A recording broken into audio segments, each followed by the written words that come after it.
சிவாய நம. குருவே சரணம். பக்திக்கு மிகவும் அவசியமான ஒண்ணு என்னன்னா பொறுமைங்க. நம்ம சுவாமிக்கும் போறோம், டெய்லியும் கோவிலுக்கு போறோம், நம்மளால முடியும் தான தர்மம் செய்யணும், நம்ம கேட்டதெல்லாம் நடந்துருமா அப்படின்னா எப்படிங்க நடக்கும்? கண்டிப்பா நடக்காது. ஏன்னா நம்ம விதிப்படிதான் அந்த பூமியில பிறந்து அதற்கேற்ற மாதிரி நம்ம அனுபவிக்கிறோம். அது இன்பமா இருந்தாலும் சரி, துன்பமா இருந்தாலும் சரி, எல்லாமே நம்ம விதிப்படிதான். அப்போ நம்ம விதிப்படி அனுபவிக்கும் போது, நம்ம ஈசனை நித்தமும் தொழும் போது, நம்மளால இந்த தான தர்மங்கள் செய்யும் போது நம்ம சுவாமி என்ன செய்வார் தெரியுங்களா? நம்ம விதிப்படி நமக்கு மிக கடுமையான துன்பம் வரும். அந்த துன்பத்தை தாங்கக்கூடிய மனோதைரியத்தை சுவாமி நமக்கு கொடுப்பாரு, ஈசன் நமக்கு கொடுப்பாரு.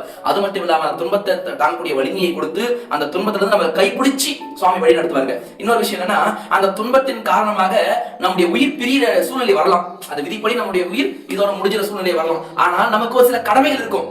புரியுதுங்களா?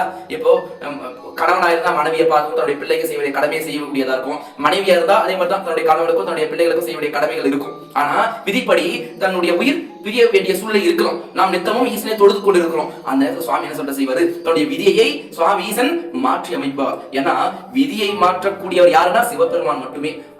நாம் ஈசனை நித்தமும் தொழும் போது நமக்கு சுவாமி என்ன செய்வார்? நம்ம கஷ்டத்திலிருந்து கைப்பிடித்து வழிநடத்துவார். அந்த கஷ்டத்தை தாங்கக்கூடிய மனோதைரியத்தை கொடுப்பார். நமது விதியையும் மாற்றக்கூடியவர் ஈசன். அதனால பக்தியில முக்கியமா பொறுமை ரொம்ப அவசியம். ஈசனை மனதார எந்த ஒரு சூழ்நிலையிலும் ஈசன் பல வடிவத்தில் வந்து சோதிப்பாருங்க.